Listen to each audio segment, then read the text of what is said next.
Hey everyone, welcome to another BRAP. It is May 1st. I can't believe we're in the month of May already. It's crazy. This year is flying by. Flying by. We're almost at the halfway point of the year, which is crazy. But welcome back, everyone. We have a great show for you tonight. And do me a quick favor. Do me a quick favor. Everyone, smash that like button if you haven't done so already. Really appreciate the support as always. And please do me a favor. Let everyone know we're live. I'm going to drop a link here in the live chat. Retweet the link. Share it on your favorite social media platform. Perhaps not TikTok, or not TikTok for much longer, which we talked about last week. But yeah, let everyone know we're live. And big shout out to some of the regulars I see in the live chat here. Goku1973, Truth Serum, Sam C, RPG88, ya boy Roy. What's up, Roy? Thank you, gentlemen. And anyhow, we do got a lot to talk about. Got some great topics here to discuss. And we have a major Starfield update and also a pretty big Xbox update for their upcoming event in June. And we're going to discuss the ID at Xbox event that took place earlier in the week. And we also have some market news. I should say, not market news, but we have March NPD Circana numbers, which we'll discuss as well. So, but before we get to the topics, I do want to introduce our returning guest this evening. And this is somebody who joined us, I think 2 or 3 weeks ago, if I'm not mistaken. But we have Detective Seeds back on with us. Seeds, welcome back to BRAP. How are you this evening? Oh, good, man. Thanks for having me back. Really appreciate it. Enjoy the show. You do good work on here, and always fun to come on and talk video games. So I really appreciate you reaching out and having me back. Absolutely. And by the way, I did drop the link to Detective Seeds' YouTube channel, so please go over there, support him. Great content. And thank you for answering the call today. I really appreciate taking time out of your day to shoot the shit with us and talk video games. So, absolutely. But so speaking of video games, what are you playing right now? So I am working on my Stellar Blade Platinum. If I appreciate you dropping the link in chat for my channel, it means a lot. On my channel, I primarily do platinum trophy hunting. I've kind of veered away from doing straight reviews. And then a lot of PlayStation news, PlayStation updates. I've kind of niched down around that area. So Stellar Blade, probably have probably about 10 to 15 more hours till I get the platinum, give or take. I finished up a platinum for Mafia Definitive Edition. That video is going to go up next Tuesday. Assassin's Creed Odyssey, I put up a platinum video for that one on this past Tuesday. If you want to check that out, it's doing really well. And so man, getting Stellar Blade's been unfortunately I had to travel last week for my my big boy job, and kind of polishing it off so I can get that platinum out. And I am absolutely loving that game, man. It's freaking incredible. Yeah. How do you feel about censorship? I've seen a lot of conversation around, the censorship of that game, and I haven't read too much about it, or I haven't dove too deep into that. So I've kind of seen what people have said in passing about, the game censored or something, and I'm like, okay. Yeah, I have no idea. Like I said, I was in Nashville pretty much all last week. And I saw a little bit. I don't like on my phone. I barely get on Twitter. I just kind of post and ghost or check messages when they come in. And so I saw people tweeting about it. But I'll be honest with you, man, it doesn't really have an impact on my experience of the game. Whether I can see more of a character's tits and ass. So I'm still gonna have fun with the core aspect of the game, and that's kind of what I focused on. So I couldn't even tell you what they censored, what they didn't. I have no clue, just because I don't pay attention to that stuff, to be honest. Yeah, frankly, I don't care about the censor. Like, here's the thing. If I need to see TNA, okay, and I'm not talking about TNA professional wrestling.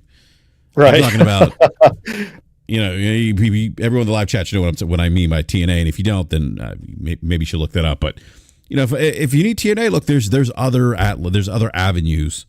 In real life, or in real life, yes, hopefully that would be the option you go to if you're afforded that opportunity with permission. Yes, thank you. Yes, absolutely. I want to disclaim that. Yeah, yes, we want to say with permission, with consent. Yeah.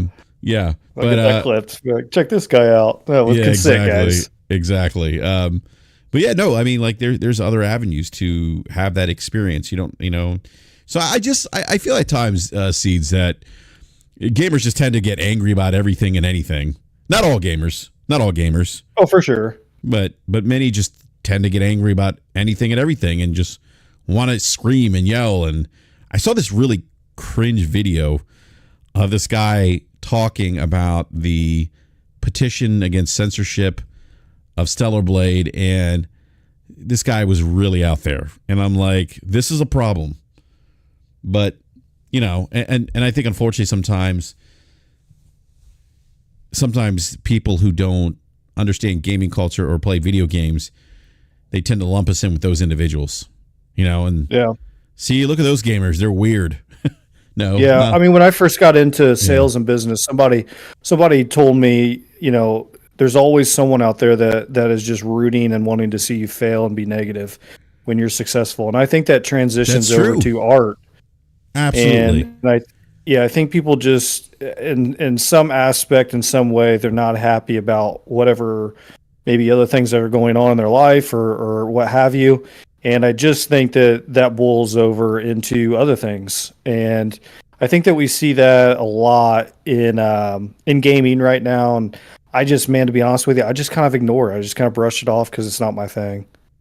Yeah, no, I that's probably wise to just brush it off and not even pay attention to it. But it's just something that I saw come across my timeline. I thought it was kind of weird, and it is. Yeah. Yeah, but outside of that, what are your impressions of the game so far?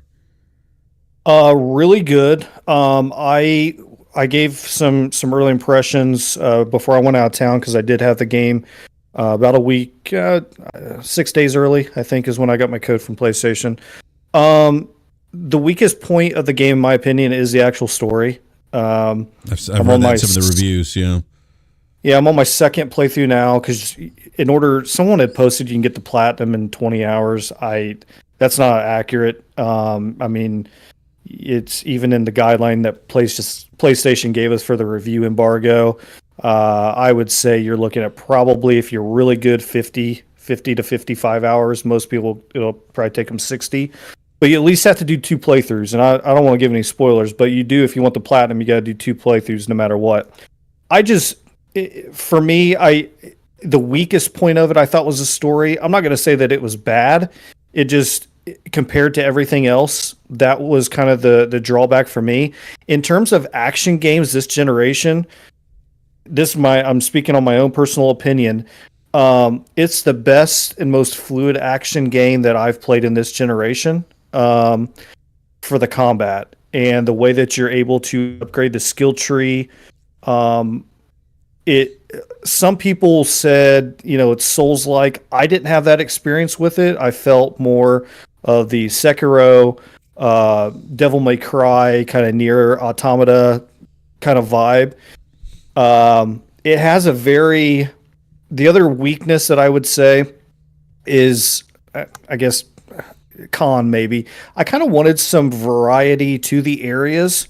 You have the wasteland and then you kind of have the Great Desert. I might be mixing up the names, but I really wanted to see a little bit more, maybe like one extra environment that was, I don't know, maybe like in a jungle or, something like that. So I thought the environments could have had some more variety to it, but man, it's addicting is the main thing. It's what I call a fun ass video game. And I think that is important to have. The pairing when you first start out the game, if you haven't played it and you're looking at picking it up, it can be a little rough at the beginning until you really get down the pairing window and the dodging window to be able to have that more fluid fight with the enemies and kind of learn their tactics so that you can counter it and hit those devastating strikes. But Overall, man, it fell review wise, kind of where I had predicted, in the 82, 83. I don't really put, scores on games just because it's so hard to distinguish. But I think that if you are someone who really likes those action games where you're put into these really cool, kind of vibrant fights with these big bosses, you're going to really like this game, and I think that you should pick it up. Um, if you're looking for something that's more story oriented and dives really deep into a story and has a very captivating dialogue throughout, you may have some struggles there. But overall, man, I was highly impressed with this company's first outing, because I think that they made mobile games beforehand, if I'm not mistaken. And so just they did a great job, a phenomenal job in this game. It runs well. The performance is balanced, that in my experience, both in combat and out of combat. So I definitely thought that they nailed those aspects. What about you? So I haven't played it yet. I did play the Oh, demo. okay. Yeah, I did play the demo. I again, I mean, the one thing I noticed with the demo was that when you start upgrading the skill tree, or certain things of the skill tree open up, it certainly opens up the combat. Yeah. Gives you some gives you different ways to parry, and I thought, okay, I could see this game kind of opening up as you progress. Mm-hmm. And but I was afraid that could potentially turn some people off who were looking for, kind of like parrying out of the box. Where it's like you can just parry and you have to learn the cadence, the timing of whatever enemies or bosses you're fighting, and that's it. But I could see the game opening up. It does, but I think that they do it in a way that is, in terms of that aspect, they give you the player volition, basically, to be able to make those choices, and you can actually open that up and really take the pain off of yourself pretty quickly. To where in the demo you could, if you invest a long time into it, but in the game you can do that pretty quickly. So I definitely think when you start playing it, you'll have to let me know, as you're working your way through it, kind of what you think there. But I felt that they opened it up pretty quick for players to be like, aha, okay, I got it. I would say when you get past probably about the first hour and a half, I think the open parts of the game struggle a little bit there. To get going, some of those open, scenes with enemies, you might be like, man, this kind of sucks. It's too tight. But I think after about the first hour and a half, if I gave a time frame on it, that's when it really gives you the ability to start opening that up for yourself as a player. Yeah. That's great. That's great input, feedback there. I appreciate that, Seeds. I see some other people in the chat sharing that same sentiment, things that you just mentioned. Yeah. And I did some of the things you mentioned too. I read in reviews, in particular with the story part of the game, where if you're looking for like deep lore, like this isn't that game. For sure. Now I heard you say Sekiro, and Sekiro is one of my favorite Souls-like games. One of my favorite games of last generation.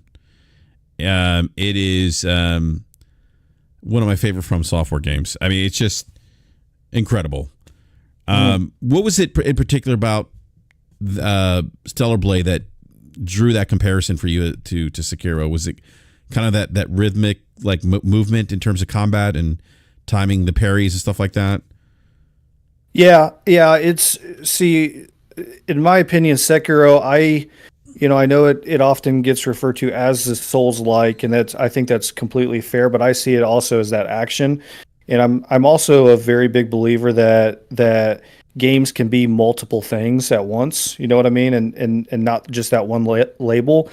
But Sekiro is so, the combat in that game is so hard to replicate in something else. It's almost like the heavyweight champion of combat, in my opinion. But I thought that Stellar Blade, with its crispness of its combat style and the rhythm that you fight each boss, and the bosses have different rhythms that you really have to be able to overcome and learn, especially if you're playing on the intended difficulty, the regular difficulty. There are going to be spots within there that I felt like, man, this is like Sekiro fights, that almost chess match of going toe to toe with that enemy. And some of them, like I said, they mix up and they hide their attack sequences very well. That the only game that I really got that from was Sekiro, and that's why I kind of gave that comparison, because as I was playing through it, I started to feel those chess matches within the combat rhythm. That was the first thing that popped in my mind, was like, man, I really haven't felt something this smooth. And I don't know if the performance kind of aids with that. Okay. But that was the first game that popped in my mind, like, man, I haven't felt anything flow this well since I played Sekiro. Wow. And so that's why I thought it was a pretty fair comparison. I'm playing through now kind of because I'm on my second run on the lower difficulty, because I'm trying to get all the collectibles and do all the stupid stuff. So it's a different vibe, I feel like. But if you play on the intended difficulty, normal, regular, whatever I think it's called in there, I feel like you're probably going to get those Sekiro vibes, especially with some of the enemies that you go up against. At least I did. Oh man, I tell you, that is music to my ears, by the way. Because Sekiro, like the boss battles, you're right. Like the way they hide some of their attacks, or how like they get into, like, sometimes they'll like, oh, gosh, I remember, who's it? The last boss fight, Ishin Sword Saint. Is that Ishin? Ishin, yeah, the Sword Saint. Yeah. I mean, he changes takes you like 5 hours. Yeah, I mean, he changes up his attack. I mean, he pulls out a pistol. It's like, whoa, like how is that fair? Now you have a handgun? Yeah, where did that come from? Yeah, like where did that come from? And then the lightning attacks, and then just the yeah. Go ahead.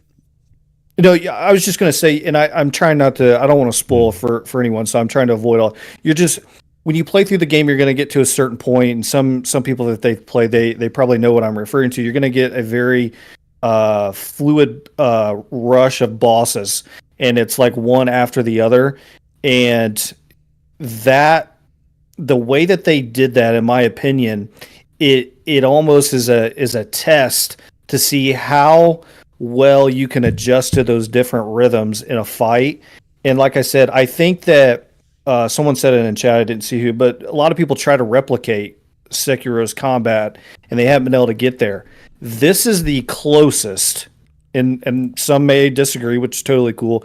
This is the closest that I felt to getting to the point of Sekiro without it being Sekiro. I tell you, this is the closest. That's music to my ears, because, like I said, Sekiro is one of my favorite games. Did you beat? I'm assuming you platinum Sekiro. Did you? I haven't platinumed it yet. No, okay. No. Did you? No, I have not yet. Did you fight Demon of Hatred?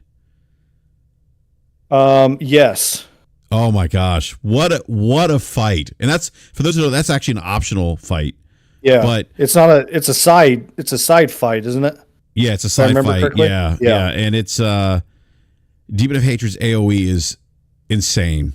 Like you just have, there's certain things he does that you just need to run and pray and time a dodge perfect. You pray you don't get hit. Yeah.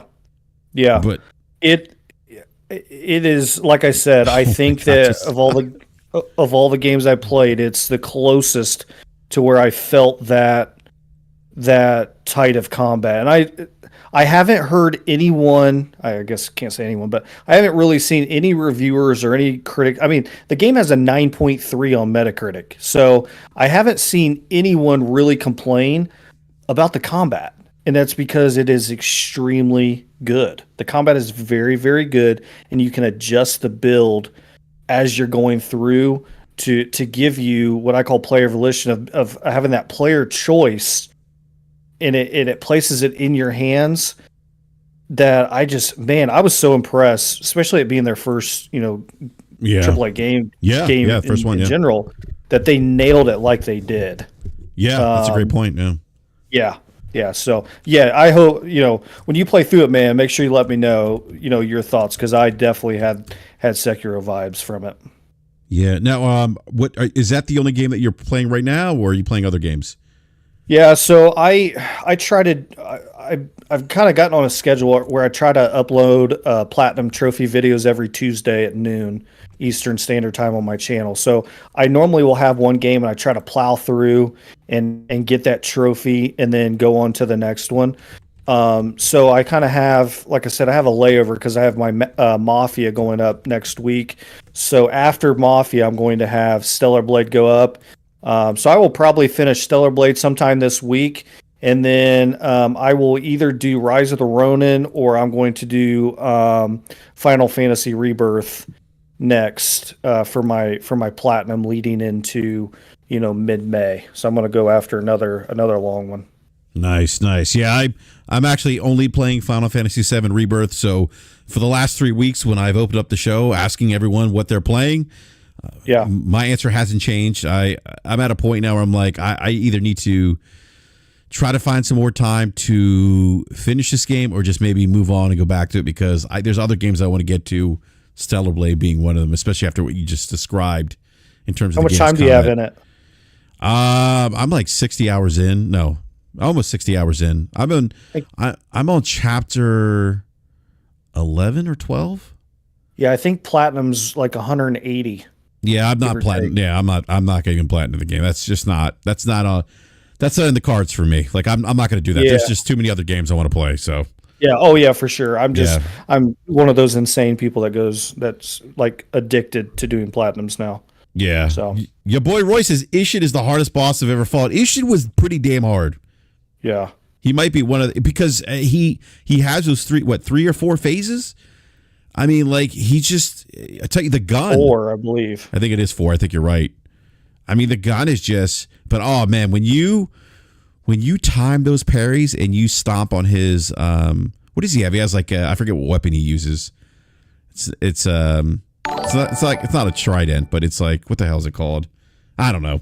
He's got that long weapon, and when you could parry that, which allows Sekiro to kind of put his foot down, and you get that blow in. Oh, that's so satisfying. And then when you finally beat him, I've actually beat Sekiro twice. I beat it on PC and beat it on PlayStation, and I tell you, when you beat him that first time, there's nothing more satisfying. Oh yeah, I was cussing him out. I was like, yeah. No, seriously, I would yell at the TV. I get up and just like I was like I just won the championship or something in sports. Yeah, it's by far the hardest game I've ever played. So I have one of the guys on my channel. He's like, hey, when you hit 50K, you have to do Sekiro Platinum. So that's kind of my thing on my channel. So there you go. There you go. Yeah. All right. I do want to welcome Game Logic. Logic, what's going on? And perfect timing, sir. We're discussing what games we're currently playing right now.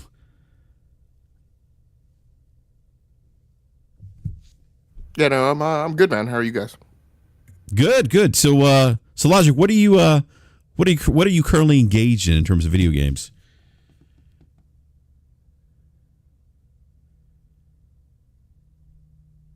Sorry, I was just trying to sign into one of my accounts. Quite honestly, since we rounded the corner with the Enough to Keep Going show Wednesday or Sunday night, I honestly haven't played anything but Call of Duty.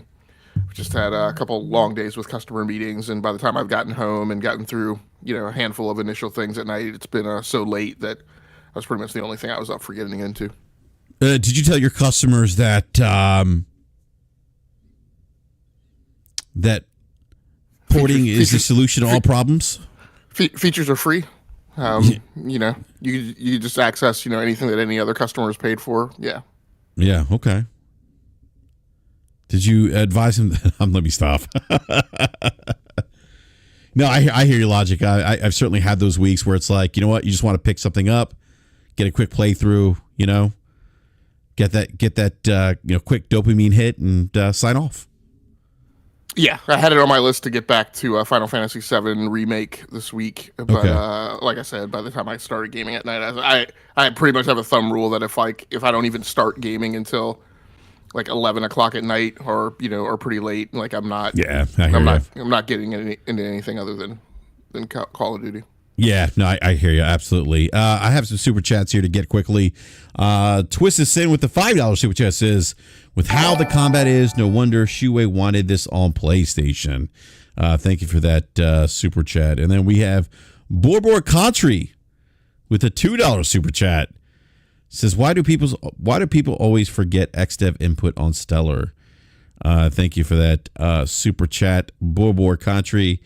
And speaking of video games, PlayStation just announced their PlayStation Plus free games for May 2024.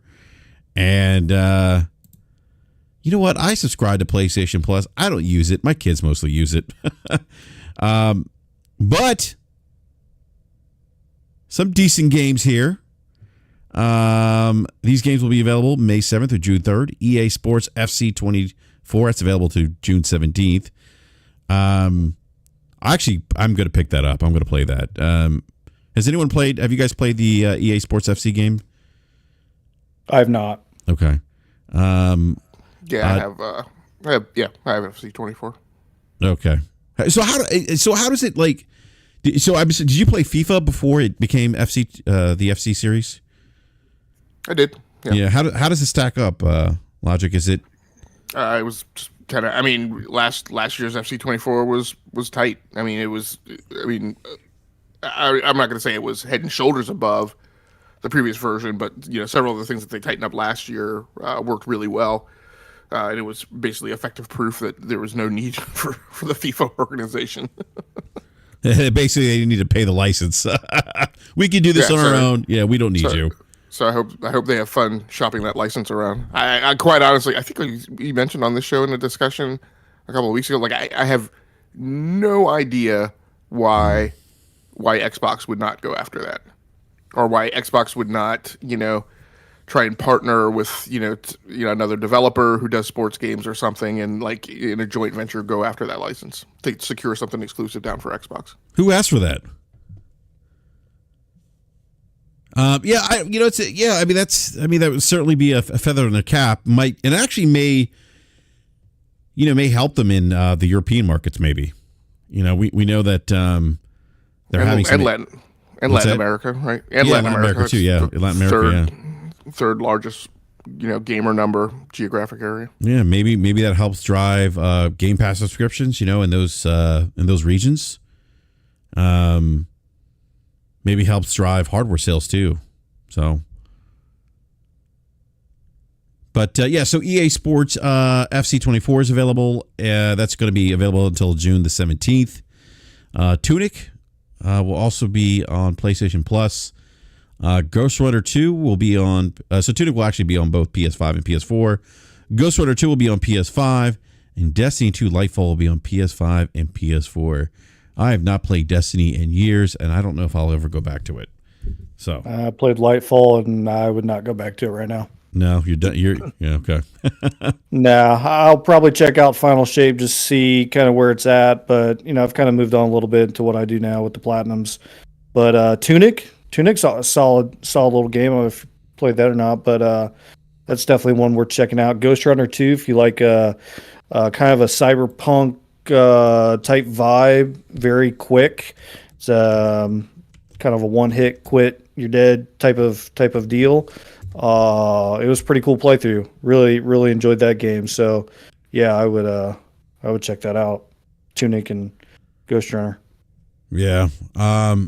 Again, Animal Well is the other game hitting. I don't know why they didn't include that, but the Animal Well's hitting on the 12th, maybe. It's like is that on the 12th? Okay. Yeah, I think that's on the 12th. Gotcha. Okay. Yep.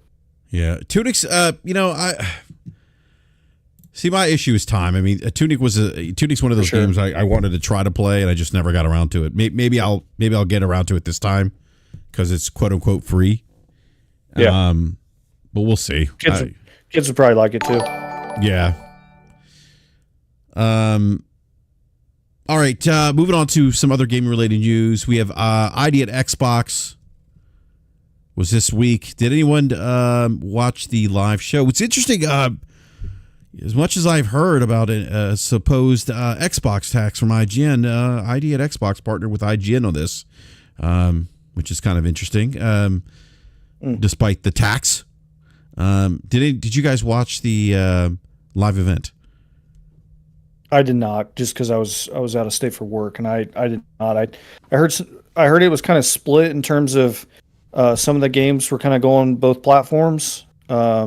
Someone can correct me if I'm wrong on that, but I read that there was, it was an Xbox show, but there was quite a few things that were kind of going multi-platform in terms of over to PlayStation and some others, but I didn't get to sit and watch the show to kind of see it in detail. Yeah, I did catch some of the show, but I didn't catch the whole thing because I was working. I was doing my day job, but yeah, no, I did catch some of it. There were some interesting games that they showed there. Again, probably not games that would that I would be interested in, but I could certainly appreciate some of the games they showed. I mean, I think you've talked about this logic about the games as art, being a form of art, and having appreciation for that art, even if it's something you may not be interested in playing. And there were certainly games that had a certain aesthetic or were different that I could certainly appreciate. I certainly appreciate the creative risk taken in some of these games. Again, most of these games are probably games that I wouldn't be interested in, but I thought it was a decent showcase. I mean, I thought there was I thought they did a great job at highlighting some of these smaller studios that are making some of these games. So, how many games were there roughly? Do you know? There was. Let's see 15, here. It was quite 20, there was like I can count here. Geez, there was quite a bit. Was there? Let me see here. Hold on a sec here. 1, 2, 3, 4, 5, 6, 7, 8, 9, 10, 11, 12, 13, 14, 15, 16. Yeah, there were 18 17, total. 18, yeah, there we go. 18, yep. There were 18 total, and then there were additional, I don't know, announcements or sound bites about like 15 of the games that were shown at the III showcase will be coming to Xbox, and that another 5 games from Game Era Games are going to Game Pass. Yep. That is a pretty cool program they have there for indies. So I do kind of like that, what they do there. Yeah. The one game that kind of piqued my interest was the Dotnod game Lost Records, Bloom and Rage. They did show that, but there's no release date on that just yet. Now, this was a game that was announced at last year's Game Awards, the 2023 Game Awards. And so that actually was one game that piqued my interest. Might be something that I would be interested in playing, assuming I have time to play it. But it's a game that's set in 1995 and has a lot of that 90s nostalgia to it. So that's a game that I'm interested in. There was one other game that has a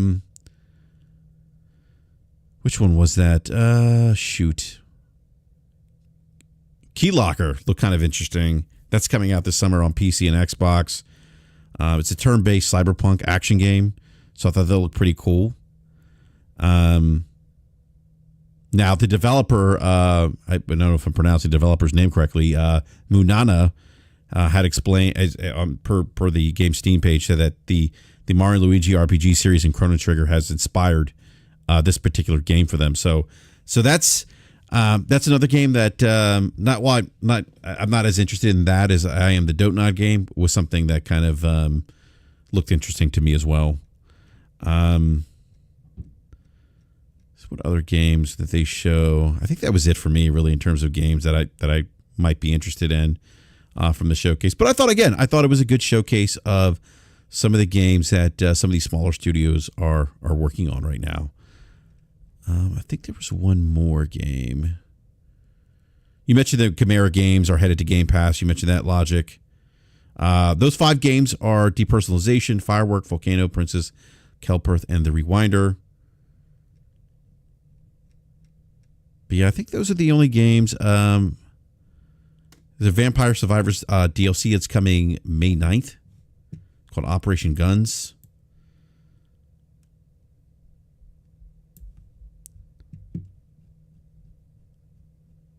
But yeah, those are the... I'm sorry, looking at all these games here. Power World is getting a big update. Anyone playing Power World right now? I'm not. I'm going to take that as a no. No, my kids are. Not me. Yeah. How, are your kids enjoying it? I'm assuming they are. Yeah. Especially, I mean, I have a 14 and an 8. Yeah, I think my 8-year-old's enjoying it more than my 14-year-old. He's kind of back in Rainbow Six and doing that. But I watched him a little bit. It just wasn't anything I was going to invest time into. Which is not a knock against games, just personal preference of kind of what I want to sit down, enjoy, and play through, especially for content. So. Yeah, no, I hear you. I hear you. Yeah, so 18 games in total. Again, I thought it was a decent showcase. Certainly looking forward to June 9th to see what Xbox is going to show off the showcase. What do you guys think about the Xbox showcase June 9th? They release it was I don't know if Sarah Bond tweeted out too. I know Aaron Greenberg did. And they kind of tease. Obviously, there's going to be. They show that like the redacted like writing or something in the marketing in the tweet that they put out for the June 9th showcase. But clearly, it's Activision Call of Duty related. Yeah, you can see Activision at the bottom. They didn't redact it very well. Yeah, and it's just like it's so obvious. It's like, okay, this is clearly Activision Call of Duty. It seems to be a common problem they have with redacted documents. Seems like that intern they had working for them last year during the hearings is probably must not have lost their job. And I guess now they're in the marketing and PR department. They brought him back. Hey, Carol, bring out the magic marker. Yeah, they brought back that intern shit. That intern. They're like, oh, he's back. He's free. He's wrapped up his last semester of the year. Let's bring him back. Imagine putting that on your resume. Yeah. I guess I can go first. I'm interested to see if they do, which I don't think they will. I think Phil kind of discussed it, but a roadmap of, kind of what's coming and where they are. I'm interested to see specifically the language that they utilize for their premieres. And the reason I say that, and some people may think I'm just being a fanboy. I don't care. I'm interested to see that because it'll be telling of which games are going to come to PlayStation and Nintendo, and which games they're going to utilize as timed exclusives. Because at this point, I would be open to going on and talking on any Xbox podcast to have someone be able to sit across and tell me why they still trust Microsoft and what they say. And the reason I say that is, I know we're going to get to the game, but Starfield having that creative decision of 30 FPS, well, now we see these multiple different modes. I just don't put a whole lot of stock into really what any company tells me, because they just want my money at the end of the day. But it's really, we've got to the point that Satya Nadella was on the earnings call, the shareholders call, and he specifically brought up about the four games that they put over on PlayStation. And if you think that they're going to stop that now, I got some land to sell you. And it's not if, it's when. And so the number one thing that I'm looking for at the showcase is to see the language that they utilize and how they present the trailers. Xbox exclusive. I want to see if they still utilize that language or not. And I thought that there has been something. I thought that there's something that's been either written or was in an interview last summer that said that they are not using that language anymore. That whole thing of like Xbox exclusive world premiere. World thought I read. premiere. Yeah, I thought I read something that said they're stepping away from that as of last year. And that to me is just another level of communication of, hey, we're opening this up for more players to get in on these games. And it's not a matter of, I saw on Twitter someone said port begging. It's like, well, these corporations are in the business to make money. And I think if you look, I can only speak for myself. I used to be, I would say primarily an Xbox player. I took my Xbox on all of my deployments, and it's where a lot of my friends gamed at. I do think a lot of PlayStation players, maybe not all, but I do think a lot of them used to be very deep in the Xbox ecosystem, and then, they've slowly switched over, built their catalogs, so on and so forth. And so I do think that players on PC, PlayStation, whatever, they do want to play those games. And I think that that's okay to say, hey, man, if you bring over Starfield, we will gladly buy it. We'll gladly play it. Because a lot of people forget just how popular Bethesda games are and were over on the PlayStation ecosystem. So popular that Deathloop and the Ghost of what was the game where you shoot the stuff out of your fingers? Ghostwire Tokyo. Yeah, they had timed exclusivity for, I think it was a year over on PlayStation. And so I'm very curious to see that language, which you said sounds like maybe it's already been kind of communicated that they're not going to do that. I think that speaks volume because it's a pretty big departure from the language that we've seen in their past shows of communicating Xbox exclusive. Well, now it's just going to be world premiere. And it's almost a Game Awards show. It's almost opening up as a publisher showcase to say, here's the games that we are publishing from our studio. Here's our show. And I think that that's a pretty big departure, and I think that that kind of shows where they are going in the future, and no one should be surprised at this point. But overall, I'm looking forward to seeing what's been worked on. I like the Xbox Studios. I really want to see Gears 6. I want to see if they have a Gears collection. And so I am excited to see what they bring out and ultimately what I get to play on my PC or on my PlayStation 5 eventually, because I don't really use my Xbox anymore because of personal preference of where I play. Yeah, great points, Seeds. I mean, I was thinking the same thing. Like, are they going to? Is that going to be something they advertise? Xbox exclusive, because for many years they've done that world premiere, Xbox Series S and X, that kind of thing. Because the rumor is too is that they're going to show Gear 6 there, and so I think the question a lot of people are going to have if they show Gear 6 is, will this game eventually come to PlayStation? I don't disagree with you, Detective Seeds. You mentioned something like, I've got land to sell you. I mean, I've seen a lot of denial around, in particular, that community about the direction Xbox is going. I think it's pretty clear. I don't know how much clearer they can be without just completely showing their hand. I mean, I think 4 games. An interview Phil Spencer is asked by, I forget, Tom Warren of The Verge, is PlayStation coming to, or is Starfield coming to PlayStation? He neither confirms nor denies it. Kind of leaves that door open, and I think the game is coming to PlayStation at some point. And there's a rumor that there's gonna be like some kind of like anniversary or edition of Starfield, but yeah, I mean, I think the writing's on the wall, and I just don't understand why people are, in denial about this. I mean, like we talked about this last week, the Xbox hardware sales revenue numbers being down negative 30%. Yeah, like Q3. I was listening to Colin Moriarty and Lord Cognito and Mr. Matty Plays and Colin's wife on Sacred Symbols. And Colin had mentioned that he had, from an analyst, had heard that Microsoft had moved only 800,000 units that quarter. Mm-hmm.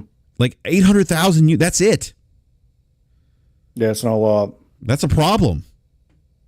And I think two things in chat. I normally try not to address chat just because, chat. But Starfield, a creative decision. They specifically said the 30 FPS, that was a creative decision to keep it locked at 30 FPS. Todd Howard's words, not ours. that is Todd Howard's verbatim what he said in an interview. And the other thing is, when Xbox folks ask for PS games come to Xbox, they get told to buy a PlayStation. I think that's fair to say. I'm simply saying that if Xbox they are obviously wanting to make more money through selling on other platforms to capture higher revenue. That is fair for us to be able to say, hey, if you want to bring those games over, yeah, we will probably buy most of them if they're good. Just like if PlayStation were to get in that position and start to bring their games over to Xbox, maybe the Xbox guys would say, hey, if you bring those games over, we will buy them. That's not the same. That's opening up the invitation of extending your hand out and saying, hey man, if you bring these games over, yeah, we will buy them. We will play them if they are good. That is a good thing when you get outside of the console warring on Twitter, X, whatever it's called now, that people just want to play video games. No matter where you put them, they just want to play games. And I think at some point, the console war situation and stuff like that stuff's over. Like that's done. These companies want to make money. You're seeing PlayStation start to look more and more onto the PC side. And so I think that mindset of, well, you say this, so I'm going to say this, like that's going to go away. People just want to play games where they want to play games. And that's, Satya Nadella has said numerous times, if it was up to him, there would be no exclusives. Well, guess what? It's up to him. So, yeah. And you're seeing it, man. And when you're having issues selling hardware, you're selling only 800,000 units a quarter. For sure. Like, you're going to have issues selling software. And so if you can't sell software, what do you do? There's a couple things you can do. You can close shop, call it a day, or you can figure out other ways to make money. And, these companies are in vastly different positions in the market right now. For sure. So that's why you're seeing different decisions, different strategies being implemented here. I think we're all trying to do more about not addressing the chat, but I'm just going to say, if we're going to play the game that Phil Spencer is somehow not responsible for Bethesda, when he is the CEO of Xbox, of the Xbox Games division, and Bethesda is a subsidiary wholly owned and entirely owned by Xbox, you can see yourself out. We're not going to do flat earther conspiracy theory. Sandy Hook didn't happen. We never landed on the moon. There was no second shooter on the grassy knoll. You who are in chat who are spouting that mess can just get the heck out of here. That's just the most idiotic, stupid thing in the world to say. To say that a CEO is not responsible or doesn't have cognizance or oversight over a subdivision within his business unit whose P&L he is responsible for, that's just ignorance and gaslighting. Yeah, I would question and ask those people what companies they work for, because you probably work under leadership where these things are happening. Where there's where there is somebody who reports to someone else, and that person at the top has ownership responsibility at the end of the day. I'm gonna grab a super chat real quick. Bulwark Country, $2 super chat. In reference to the FIFA game, he said, best sports game every year. FIFA FC is my drug. Thank you for that super chat, Bulwark Country. I didn't see the things you guys were mentioning in the live chat, but I don't disagree with you, Logic. The buck stops at Phil Spencer. He is the CEO of that division. It's just so hilarious. Like Phil Spencer's not responsible for Bethesda. Satya Nadella doesn't speak for Xbox. I mean, the Whoa! reaches Someone said Satya Nadella doesn't speak for Xbox. No, not in this chat. That has definitely been. That is definitely like, wait, whoa! He is a CEO of Microsoft. Right. It has definitely been said before on Twitter. Same thing when the CFOs have spoken. Oh, the CFOs aren't in control. They don't know anything. So, I mean, like, if you've ever been in a boardroom with a CFO at any divisional level, like Todd Howard made those statements, and he is, I guess you would consider the head developer and in charge of Starfield. Like he talked about that being a creative decision. So it's not just Phil. It's Todd had made those statements as well. And I think the one thing I would point out, maybe I'm getting ahead of myself here, but when it comes to Starfield, I was reading today. This is going to be the first game that they break the parity with the S when it comes to the performance. And what I mean by that is when we saw Redfall get the 60 FPS boost, it also happened on the X and the S at the same time. These graphical updates so far that we had rolled out or that are going to be rolling out, it's only for the X, not the S. And so this appears to be a break in what they have been doing in the past of taking their games and kind of having that parity along with it to get the best performance out of both. This is solely for the X to have those numerous thresholds of performance. And if you own a PS5 and you go and look at your games on PS5, most of your games, I don't want to say all, but a lot of your games, most, will have 30, some 40, some 60, and some, when viable, 120. Those are the same graphical modes that Starfield is pumping out for the X. So this is new and a break in what they have been doing in the past. So there's something going on behind the scenes where it doesn't seem like creative decision was maybe the total reason that they just stuck with 30. But I think they're getting this ready for selling it somewhere else. Yeah, I don't disagree with you there, Detective C's. I think this is part of getting it ready to release on PlayStation. In my opinion. Yeah. Hey, gentlemen, real quick, I just need to step away, but please continue the conversation. I'll be right back. Yeah, logic, I don't know.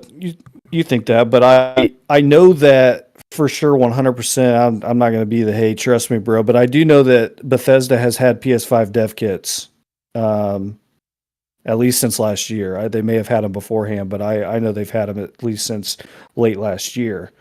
And some might say, well, that's to be able to continue doing updates on existing, games, which I think that's fair to say. But I don't see why they would do those graphical updates on just the X, which, if I remember correctly, I'm happy to be proven wrong, but if I remember correctly, I think the S was like 65% or 70% of the player base for Starfield when it comes to the consoles. And it's not even getting the updates. So I don't imagine that they put that much stock into improving it just for the X. I think it's getting ready to be pushed over to the PS5. My prediction is 120 days post DLC. Yeah, I mean, well, why would you put that level of effort right on the player base that's on the Series S? Those people are apparently already happy with the way the game performs. Yeah. And they're more than likely playing the game via Game Pass. So, I mean, we talked a little bit in the BRAP chat today too. I suggested that that's the breadcrumb trail to look for, right? Like let things go for 12 months, 24 months, and take a look and map out whether or not every game that has gone to PS5 that there's been an assurance that game ran at 60 frames per second on Xbox, because I think that the discussion is we've made the mistake once. We're not going to have a game show up on PlayStation 5 running at 60 frames per second, because I'm relatively sure that the internal discussion between the two corporations is that that's what PlayStation wants for its players. And Xbox doesn't want to have the blowback that they got last time with PlayStation players having something at 60 frames per second that runs at 30 frames per second on Xbox. Yeah, and I think it's already been kind of I don't want to say a bad week, but we had the blunder. I guess you'd call it a blunder. I'm not really sure what else you call it, but the performance of Fallout 4 specifically on the PlayStation 5 was actually better overall than on the Xbox. And it's like, at first, I kind of dug into it to see. I watched Digital Foundry, and then I downloaded to play it. And then I saw some of the, I guess you would call kind of the hardcore Xbox guys, which several of them I'm friends with that I actually like, talking about it like, hey, this isn't, how does this happen? You own Bethesda. How is it happening to where I think that they said games on Xbox are going to be first, better, or best, I believe is the exact phrase that I think it was at Pete Hines or whoever it was that said it. And that, again, does not happen because you have this upgrade rollout for Fallout, and then you have it to where Sea of Thieves, the performance comparison, said that it runs better on the PlayStation 5 than it does on the Xbox, which I never really got into Sea of Thieves, so I can't speak from firsthand because I haven't played it. I just think at some point, man, like if you only own an Xbox and you see these things, which not everyone does, they just kind of come home from their job, put their kids to bed and play a little bit. But if you're in that hardcore of that community, I would think at some point you got to be getting a little bit, disappointed or feel shunned that these things are happening. At least I have. So is chat ready for yet again another Windows Phone story? They probably are. I don't know. Let's go for it. So this is exactly the experience I had on Windows Phone. And I'm a big mobile guy. I was, 2011 through 2014, 15. I was a reviewer for several different websites, did a lot of freelance work, reviewed, every tablet that came out when tablets weren't a thing. I had the Motorola Zoom on Verizon, yada, yada, yada. So I was a big Windows Phone fan. When my mother-in-law, first decided she was going to go ahead and be willing to onboard with a smartphone, I put her on Windows Phone because I felt it was the easiest operating system for a brand new user who had never used a smartphone before to learn. And I had, 8 Windows Phone handsets, over the time. And this was my exact experience, right? There was a certain point, even after they bought Nokia, that, we would see features for Microsoft apps going to iOS and Android before they were going to Windows Phone. Then we started features going there and then never hearing that they were going to show up on Windows Phone, or being told they were going to show up on Windows Phone, but then have that not happen. And then eventually what happened was they shut the whole thing down, right? Sold Nokia, fired Stephen Elop, and the whole time we were hearing that thing of, Satya saying, hey, I want my software, I want to take my software and meet the users where they are. And if those users are on Windows Phone or iOS or Android, that's where I want our software to be. And as the numbers started getting upended, and particularly as like BlackBerry started backing out of the picture, right, and it really became like a 2-phone war, and I've went over this on Gaming Circle podcast. I went over this on E2KG, right? The thing to look for, because you're gonna see some historical similarities, right? When they spent the money to buy Nokia, there were 3 things that didn't happen. They did not increase market share in the mobile phone market significantly. They did not secure better relationships with the carriers. They also did not incentivize app developers to make more apps for Windows Phone. And what do we see going on since they bought Activision?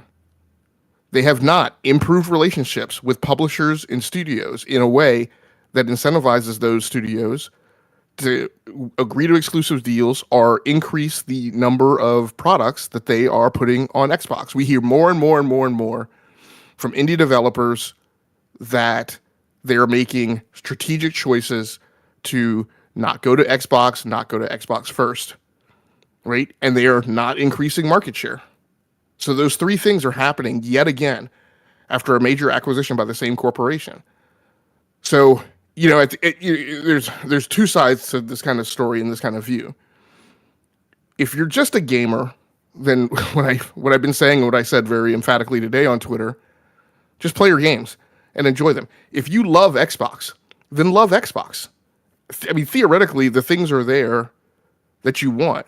And I said this several months ago. I said, look, nobody, held you at gunpoint and walked you into GameStop, right, and forced you to buy an Xbox. You knew Xbox was not the market leader, and you decidedly and deliberately, consciously chose to do the opposite of what the vast majority of the market is doing. Hold on to that choice, right? You made it. Don't try and make everyone else miserable because you chose to do a thing.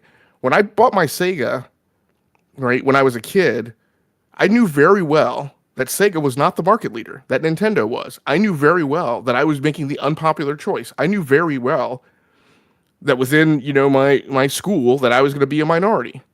Mm-hmm. Not just because I'm black, but because I was a poor guy buying Sega, right? Right? You got hit double. You got hit double walking into that school. Right? And you had a Windows phone. But I didn't carry that like a chip on my shoulder. Right? I was like, I made that choice. I'm not going to feel ashamed about it, but I'm also not going to shame other people for the thing that they, in fact, and we've talked about it several times on the show. I would go over my best friend in high school was the guy that I refer to as my brother. I would go over to his house and play his Nintendo, and he would come over to my house and play my Sega. So like, hold on to your choice and don't be mad, right? And I don't think they're getting out of hardware. I think their hardware, as I mentioned, a week or so ago, is that it's going to become kind of boutique. Yeah, it's right. Change. It's just like they've done with the Microsoft Surface. It's going to go away. It's not going to go away, but it's not a big marketplace play. I've said this on the show before too. Different companies have different strategic reasons why they get into a market, and therefore have different objectives while they're in the market. It is not, and companies will go into markets, and their strategy and their KPI is not always, we want to become the market leader and have the greatest market share. Mm-hmm. Sometimes they just want to lock down a very hyper-specific demographic, right? For that thing to do strategically for them, whatever it is that they need it to do. And so there really isn't necessarily a problem with Microsoft having a small user base. But the problem at a social scale is, like, don't be going onto Twitter acting like you're something greater than 10% of the install base of the market, right? That's where you start to look stupid, because you're talking like in a manner that's just not commensurate with the size of the ownership. Or logic, or acting as if your platform can solve the issues of Square Enix. Right. I mean, that's the other thing too. It's like, that's kind of been the conversation that somehow, and Derek, is it Strickland from Tweettown? Yeah, Derek Strickland. Yeah, I mean, he tweeted something out that we've been saying on this show for a long time, and you've talked quite a bit, Logic, that, I forget the tweet, but basically something to the effect that it actually may be more cost effective for some developers, publishers, to not put games on Xbox, given some of the regional dynamics and negative growth in hardware. It absolutely could be. You could absolutely expend more effort to put the game on Xbox than you're going to get in return out of units sold. Yeah, we just have to see what that breakdown is in terms of doing the port. I saw a couple kind of Xbox leaning guys say, well, if you bring it over there, you're going to make money because you're going to be selling more units. But it really comes down to, what is the cost per unit? Like, what is the COGS? What is the cost of the goods sold? Exactly. It's never a profitability discussion or upside. It's always about, you're going to make more money. Great. Again, you guys are like Khan, Nooney, and Singh. You were thinking in 2 dimensions. Yeah. Right? Yeah. And that's not it. We constantly go over this over and over and over and over again. Number of engineering labor hours, right? Multiplied times people's salaries, impact to the schedule, complexity. One of the things I posted on Twitter is that doing a port is not the same thing as doing concurrent development. It's just not. I find myself in the because I'm a consumer first and foremost, right? So I do believe and I like when people can play on the platform of their choice. I would sound like a hypocrite if I didn't say that because I do support that. I support people being able to play on the platform of their choice where they want to play. But I also understand how business works and how companies are in it to make money. And if that structure or if that, if taking it and putting it over on a platform that maybe it won't sell as well is going to take away from that team being able to work on a project that could make more money for that corporation, they're obviously going to do that. And so I think people just fail to look at it from both angles. They're just like, oh yeah, well you should have sent it over here. You should have sent it over here. We'd have bought it, Um, so I definitely think one of the problems that we see a lot of, especially in this industry, is there's really not a lot of numbers that are shared by certain companies. Like, okay, how much did this game cost you to make? How much would it cost you to port this game over to these other platforms? And what is your market analysis of, sales that you're expecting? Like, what is that target that you think out of, let's say 20 million Xbox Series X's? I don't know if that's the exact number, but how many are you expecting in sales to be generated from putting it over there? I think most guys just want it to go to Game Pass, and not actually buy it. And see, that's where the problem lies. Like these games, these companies are trying to stay away from that Game Pass in a lot of situations because they want to sell the units in order to get that money. So it's definitely interesting to study, which I don't have time to do.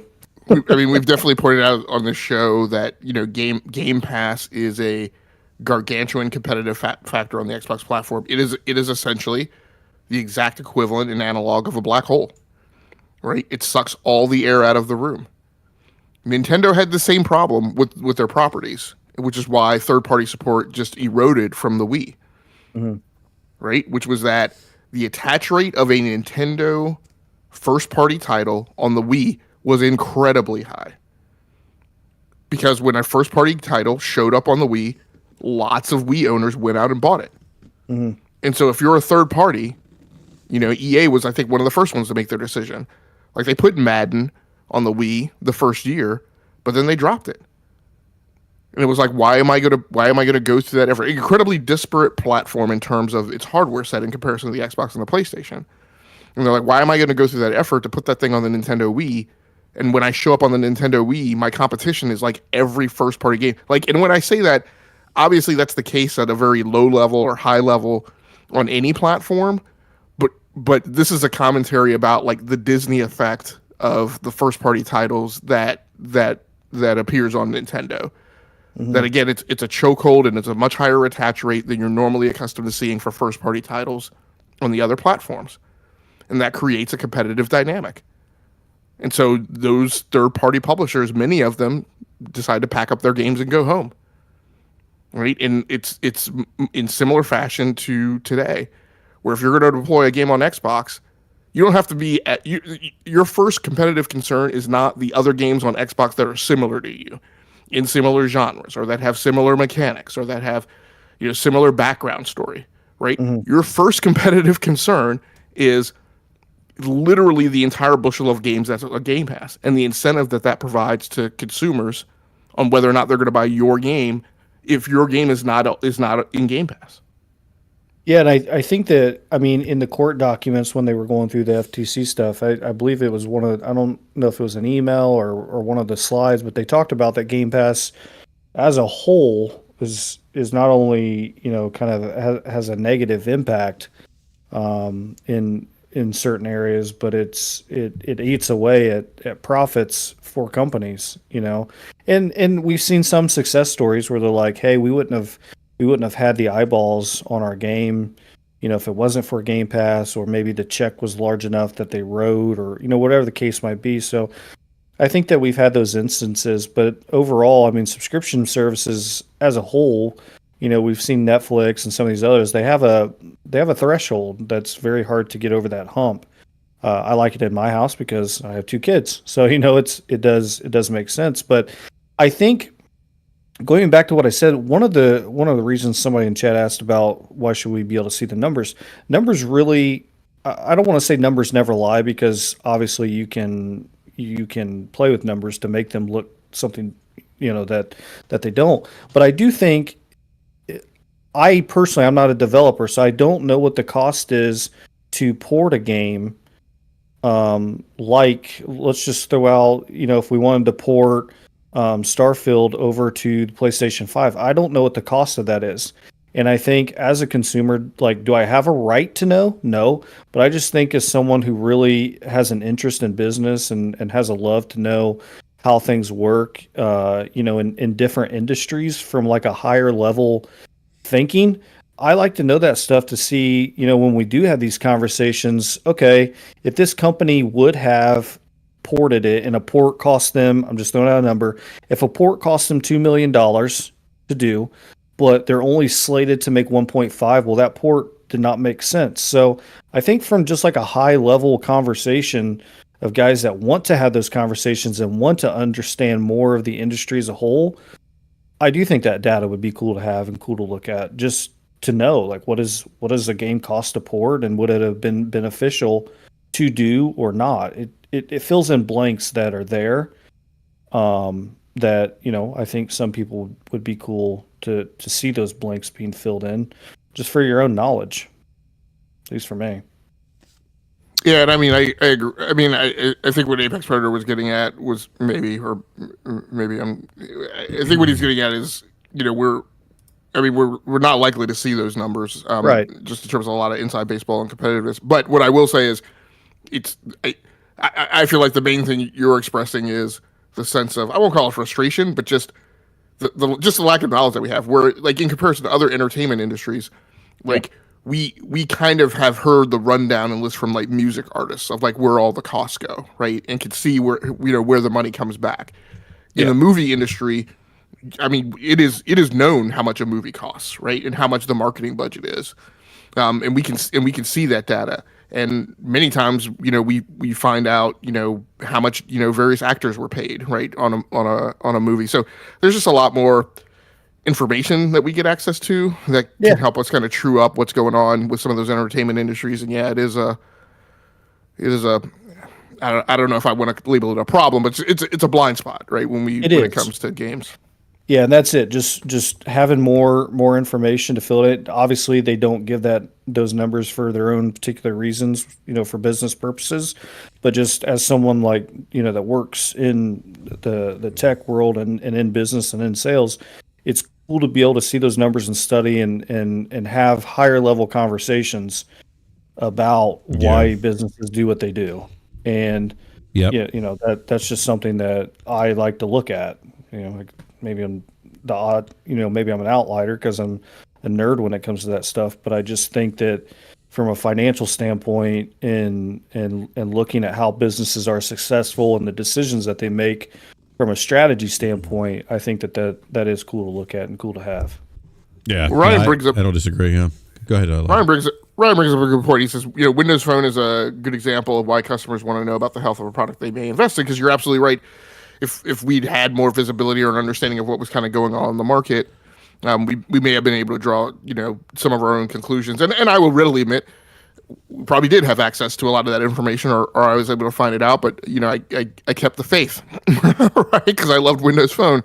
But I think the same thing is true today when we have some of these conversations with people who defend Xbox, no matter what data is available. Like, the data is available that sales have been down by a third year over year for multiple quarters in a row. And if you see that data, and this is why I've stopped having a lot of these conversations, if you see that data and the conclusion you draw from that is somehow Xbox winning, like, I just don't know what rationale and logic you're applying. And at that point, I assume that you're not, and that therefore there's no point in having a conversation with you. So I think like there's data that we don't have, but there is data that we do. But the fact of the matter is that, I mean, this is to push back on what you were saying, Detective, but I mean, but the other fact of the matter is that when we have been witness to conversations where people are presented that data, are presented some piece of inside baseball that they were not aware of, and they double, triple, quadruple down on their insistence that the industry is the way that they perceive that it is, regardless, I mentioned today, regardless of whether or not you have not had your hands on a keyboard since Mr. Schwartz's 10th grade computer science class, right? We've had Deli on the show and had people argue with him about how game development works. Right? So the problem is, and I've built dozens and dozens of cost models, right, attributing to, you know, how things go in and how things go out and things that drive effort and where there would be upside and where there's downside. And at the end of the day, what people assert and insist on is whatever justifies their own fandom for their own preferred platform. So, I agree. It would be nice to see those numbers, but then I've lost enough faith in the human race to know that fandoms are going to be fandoms. Yeah, tribalism. Yeah, tribalism trumps logic and reasoning. So, what a welcome. Slow-mo was here. I guess he's not here anymore. Yeah, I'm still here. Oh, is he? I don't see. Why don't I see you in the BRAP show chat? You're like invisible. Weird. Man. But I see you in the YouTube stream. What's up, Slow-mo? What's going on? No, but Slow-mo, why do you care about 60 FPS? It doesn't impact you. Hey, you know, I guess you just can't ask questions, right? You know, just don't ask questions. This doesn't impact you, so stop making me think about things that are difficult to think about, or the fact that I was lied to, or at least don't say it out loud, because God forbid that somebody else hear it. Right? Yeah. Keep your truth. You know, not your truth, the truth to yourself. You know, just keep that to yourself, man. Ain't nobody trying to hear that. You know, don't remind me that they said that 30 FPS was a design choice, that they design choice for sandwiches. the visuals of the game, but now they got no problem compromising it. Do you guys remember? Do you guys remember when I was told that there was no 12-month plan? when I literally copied and pasted the transcript from the June 2022 summer showcase, Xbox showcase, and had what Sarah Bond said on it verbatim, and I was told that wasn't what they actually meant, regardless of the fact that she said it several times in the course of that presentation. Yeah, don't say things out loud. Oh my goodness. By the way, speaking of data, we do have March Circana numbers. Oh, wait. Yeah, I do want to throw a spike, because you rather impolitely blew by me when we were talking about the id at Xbox showcase. Oh, my apologies, sir. So, because you know, on this show we emphasize that people should play indies. We do, yes. Even though BRAP said several times, reminded us that he's AAA BRAP and that none of these games caught his interest. I didn't say. I said actually 2 games that caught my interest on the idea of Xbox, but I also said I may not get to those games because I'm AAA BRAP. So I'll make it very quick. Things that caught my eye: World War II era game Commandos. So next iteration in a series of squad-based tactics games, turn-based. So kind of along the lines of like a Fallout Tactics. Was one of the games that was shown in the showcase. So that game, we don't have a date for that, but they are doing a closed beta over the summer, which means the game should hopefully be close to release and hopefully come out by the end of the year. There was also a boomer shooter called Sulfur, which looked pretty interesting. Not super crazy about like the cartoony style graphics, but in some ways was very reminiscent of Rust. Maybe I like that one. Yeah. There we go. It looked cool. Yeah. I knew Slow-mo would have my back. I think there's a demo out for it. Well, too. Slow-mo actually plays games. That's why. Oh, nice. Yeah. I thought, like, I looked it up when I saw it, and I was like, I think there's a demo. Let me double check, because I'm glad you brought it up, because I completely forgot to check. Well, Slow-mo, if I hadn't stuck my toe in the door as BRAP was closing it, I would have never had a chance to even talk about it. Yeah, it's bad BRAP. You say bad breath? What am I, a dog? So You treat me like I'm a dog. Farah, the Sundered Tribes looked super interesting.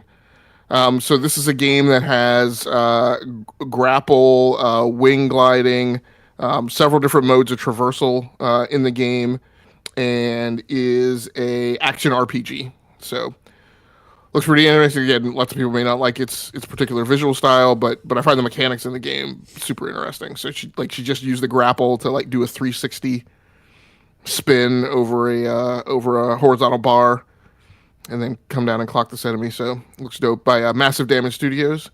That name sounds familiar. I can't remember exactly what they've done before, but Hangry looked kind of interesting. Kind of a silly premise that, somehow food and your appetite are associated with the game, but basically you go out on missions to defeat monsters and then That are hangry. eat them. But it is a hack and slash beat 'em up kind of action RPG. So that looked pretty interesting. It was a little more, still kind of a quirky graphical style, but a little more polish on it than some of the cell shaded, cartoony kind of stuff that was in the rest of the showcase. Logic, did you? I talked about Lost Records Bloom and Rage at Dote Game. Is that something that caught your attention? No, and I'm not. Or what about you, Slimo? Because I think you like Dote games too. I think, Slimo. Correct me if I'm wrong. I have a love-hate relationship with Don't Nod. Is this Okay. but I always respect from them, and I say this for studios, even ones that like I don't really like. Sometimes I like their games, sometimes I don't. But with Don't Nod really like Life isn't is afraid to Strange. kind of go out of their comfort zone.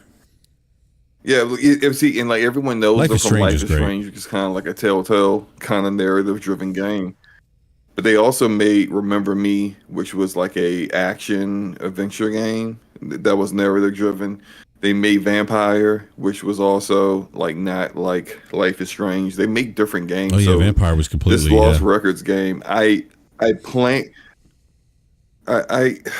so behind on things. I've been playing a lot of games and not really paying attention to the new stuff too much that's coming down the pipeline. Is it like Life is Strange, or is it like something different that they're doing? It kind of gave me Life is Strange vibes. Like it's set in 1995.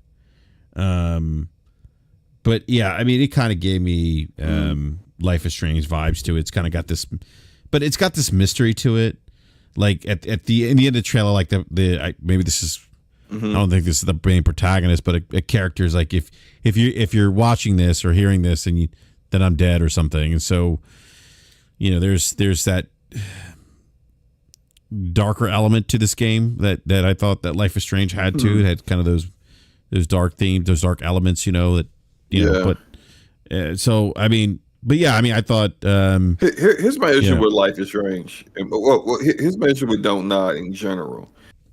They tend to, I think they get too distracted with other side plots and other things in their games, and not really stay too focused on the narrative. For example, in Life is Strange 2, that first episode was so strong that it got nominated for awards all by itself.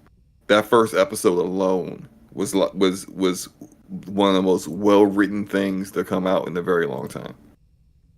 And then right after that, it was just bore fest after bore fest to things like a cult appearing out of nowhere, and it's just like, where are y'all going? Like, you could definitely tell it's like there was too many writers in the room, and they all wanted to tell a story that wasn't quite, related to the actual story. And I kind of feel that happens a lot with Don't Nod. They just, I don't know, the way they end games sometimes is just weird. Like the end of the first Life is Strange is just like, what kind of choices are these? It's been a while, so I can say this, right? Your choices are, you can save your friend, or you can allow an entire town to die. How? So save your friend and then allow your friend's mother to be murdered at her job by a hurricane. All your friends, everyone that you know. what kind of choice? These are like, this is a dumb choice, and it's just like, plus your friend that you're saving is so freaking annoying, like one of the worst written characters ever, and it's just like, it's just almost like they ended the game. It was just like, we don't know how to end this. But we don't want it to be like just a canon ending. Brian saying, "Oh my God, spoilers, dude." Dude, how long has this game been? Let me look up how long it's been since. Oh, he's joking. He's joking. I was about to say, like, we're way past spoilers, but you're not exaggerating with the whole save the town or save my friend like that. Like that's not kind of like what a kind of choice is that? And there's like a hurricane coming in. And then, like, did we ever know what happened to the friend? Did the friend like get sucked up in the hurricane, or I forget, or whatever it was? No, she dies. So essentially, everything you did in the entire game didn't even matter. Didn't happen. Yeah. Oh, it didn't happen. Didn't even matter. Yeah. Because the hurricane was coming because she used her powers to save her friend, and she had to go back and just not save her friend, let her friend get shot in the bathroom and bleed out on a dirty bathroom, high school bathroom floor. Instead of all the other shenanigans that happened. But since she knew everything, she knew who the killer was. She knew who was, disgusting teacher guy. She was able to just like, tell the police everything. But which they didn't show. They just monologued that. I'm sorry I derailed the show talking about Donut. That's okay. It's fine. So they're just kind of mid. All right. Storytelling. Do we any other thoughts on ID Xbox before we get to the only thing Circana? The only other thing I was going to mention, well, number one thing I should have mentioned is, so in the chat, I'm on a new mic. If the mic is too loud or too soft, please let me know. But Stampede, which I didn't particularly, find particularly interesting because I'm not a big Battle Royale fan, but it just definitely makes the question, like, has Nintendo completely missed the boat by not having a Mario Kart Battle Royale? Really? Maybe. I mean, I don't know. I mean, like, I think if they did a Battle Royale, I don't know if they would do it with Mario. I mean, maybe. I don't know, man. I mean, it would probably sell. It's Mario. Or they could do a Battle Royale. They could do that with Splatoon. Yeah, or just do a Mario Kart Battle Royale on Nintendo Switch Online. Yeah, they could do that. I mean, yeah, I don't. I mean, yeah, I mean, it would probably sell. I think, or do well, because it's Mario. I saw the Stampede game, which is kind of like that same kind of motif, and I'm like, oh yeah, it does seem weird that Nintendo has Logic. taken We've Mario never Kart used the word motif in the show, by the way. Thank you. I like it though. I like it. Yeah. Okay. Yeah, that's all I had on it at Xbox. All right. I do want to move on to Matt Piscatella, Circana, NPD, formerly known as NPD, March 2024 U.S. video game market highlights. Let's see. Matt tweeted this out 12 hours ago. Projected total spending on video game hardware, content, and accessories gained 4% in March 2024. Reaching 4.9 billion, and mobile content spending grew 15%, offsetting a 32% drop in hardware. All right, so let's get to the top 20 March 24 top 20 best-selling premium games in the U.S. And Dragon's Dogma 2 came in at number 1. From Capcom. I don't think any surprises there. Slow-mo, you had a lot to say about Dragon's Dogma 2. Yeah, because I said it when they launched it, and everybody was like, yo, why is this unoptimized, unfinished game launching like in this state? And then I just had the idea to check when the fiscal year for Capcom ended, and it ended in a week. After launch, and I said, "Well, there's your answer. That's why they launched it now, because they likely promised investors that Dragon's Dogma 2 would come out in this fiscal year, and it wasn't quite ready. It needed maybe a month or two to cook, really. But they said, you know what we'll do with it? We'll roll in the optimizations that we were supposed to do with the typical updates and bug fixes that we'll have to do, that the gamers will point out to us with, the crowdsourced QA of millions of people. And then we'll just let it rock. And no repercussions. Number one on MPD, sold really well. And just further solidifies that this is the way things go. They release unfinished games at $70 a pop. People buy it, and there's just no repercussions to it. Which is funny, because when it came to later on in the day, when I brought up the very same thing about Starfield, I got a lot more pushback. Like, literally nobody disagreed with me about Dragon's Dogma 2, but I got plenty of people disagreeing with me about Starfield when they're very similar situations. Just odd. Yeah, I think, if I'm not mistaken, I think Rise of Ronin did kind of similar as well. Their fiscal year ended, I think, that same kind of time frame that Capcom's did with Dragon's Dogma, and then they had to implement that patch because it had some rough spots when it first launched. So I think both of those did it, and they're both in the top 5. Yeah, Rise of Ronin came in at 5, Dragon's Dogma 1. So yeah, both kind of look like they did the same push out to get ahead of their investors there on those launches, when they probably could have baked for Dragon's Dogma could have baked for a lot longer. But well, Mr. Seeds, Detective Seeds, I want you to use your investigative abilities and can you determine to me exactly like why they would do that? Like, why would they launch a game that's not ready yet? And do they just take gamers for granted? They just think we'll just buy anything? Just doesn't matter. Like, I don't know. What do you? I'm trying to pick your brain here. What do you think? Well, I think that if you look at the pattern of gamers and games that we've purchased in the past that have not been fully optimized upon release, and then they bring out patches, aside from, maybe Cyberpunk, which just, had severe enough issues that they pulled it from the stores and stuff. I think that consumers have, in our own, maybe, I don't want to say stupidity, because we're expecting the game to come out in a state that is ready to play, but we continue to pre-order games. We continue to buy these games, and then developers continue to see that, and they see that consumers get past the period of time in order to return a game.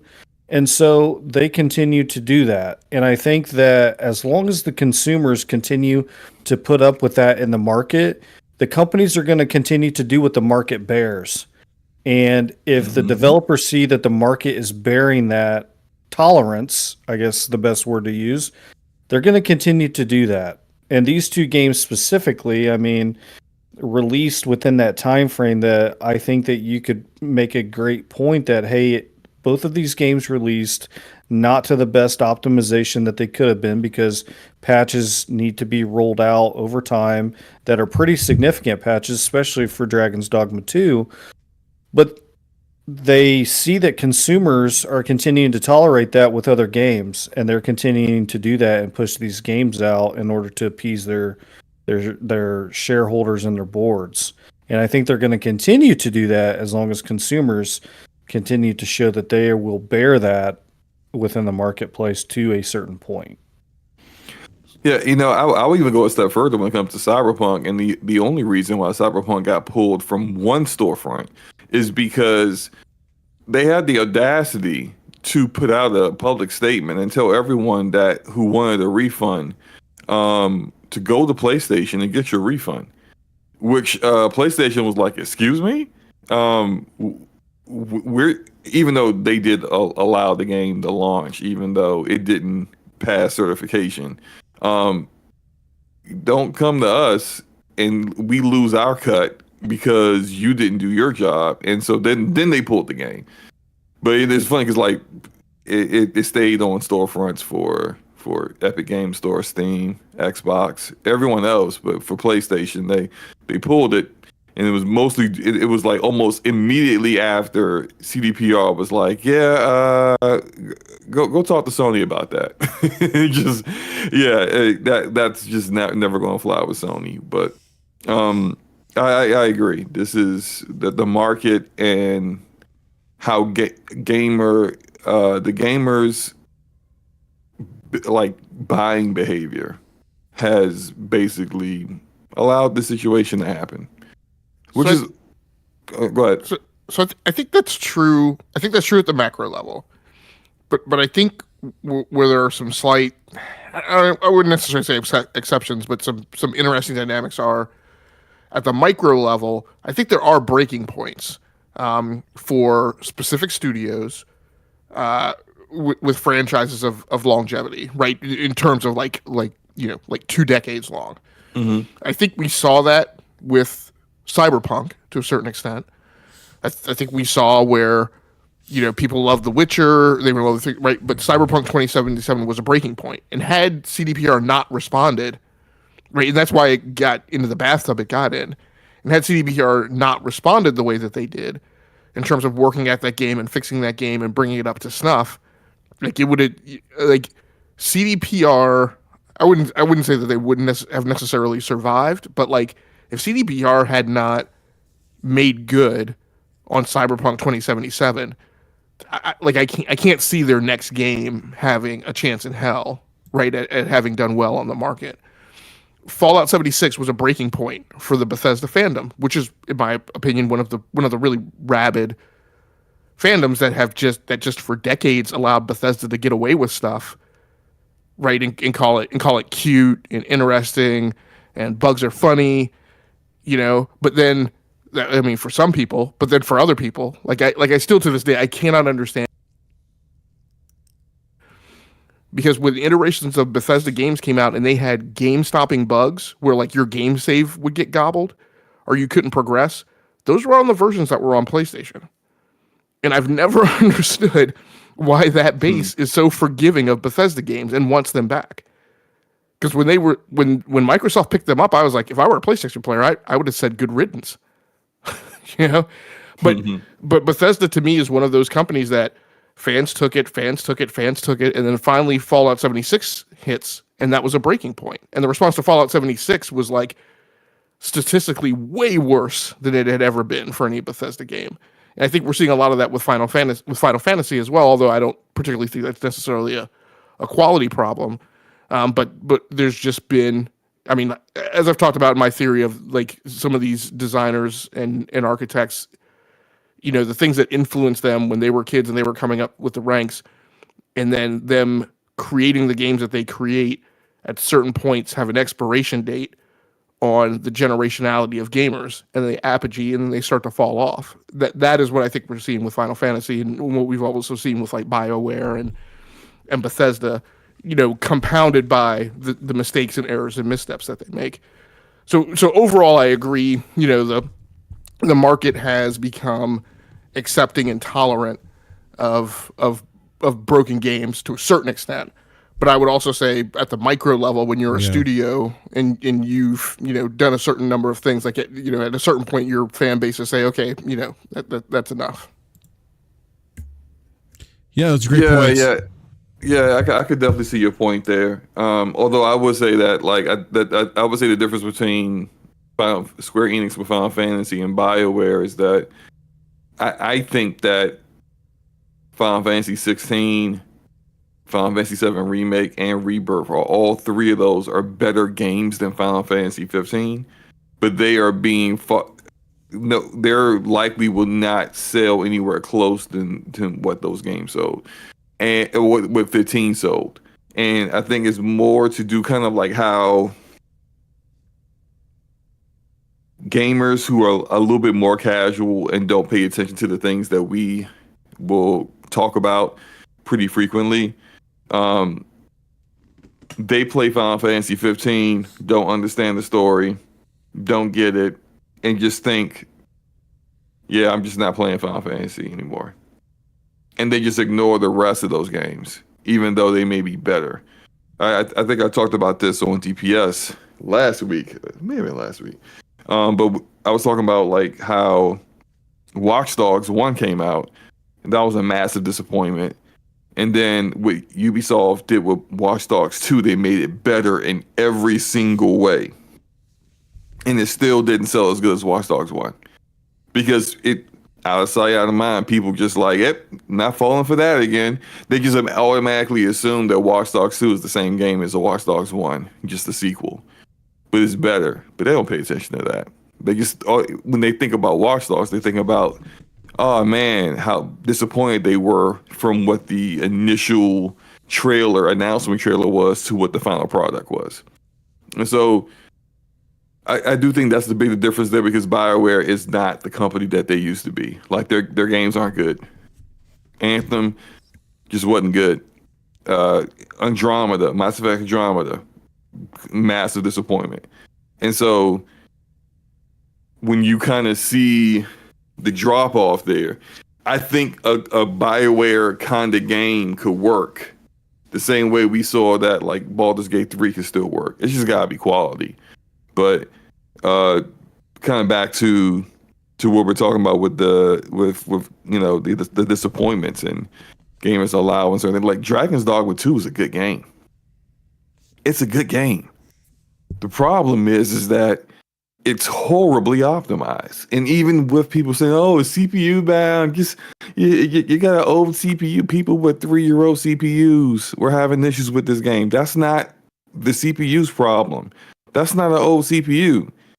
That's a Capcom problem. And then when you get into the minutia and you see that like people, tech channels are like really digging deep. You don't even have to, honestly. Turn on MSI Afterburner, you can see it. You look at all your CPU cores, they're not being used.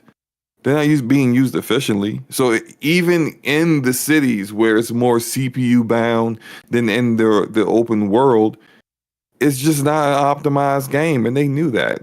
But they launch it because they know that we will buy the game anyway. We are done with reversing that. That's not happening. It's going to continue to keep happening until people actually stop buying these games, pre-ordering games that aren't ready. But that won't change. Yeah, no, I also want to welcome Forte real quick, by the way. Forte, what's going on? What up? Hello. What's up with you guys? Forte, it's...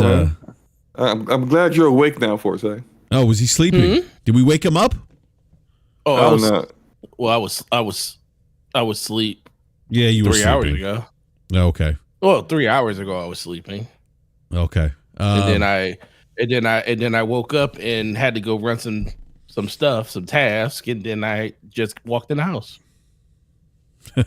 So can we talk about how many exclusives there are in the top 20 list? Yeah, we will get to that in just a second here. So we have Dragon's Dogma 2 at number 1 for month of March. Helldivers 2 at number 2.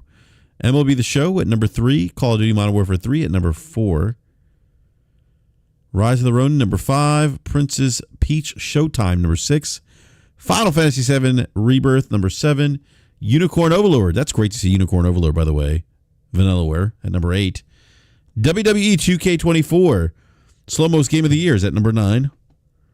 And then Hogwarts Legacy rounds out at number 10. Hogwarts Legacy is just selling gangbusters. But Logic, yes, they are quite a few exclusives in the top 20. The back half of the top 20 games, Marvel Spider-Man 2 is number 19. Mario Kart 8 is number 18. Horizon 2 Forbidden West is 14th.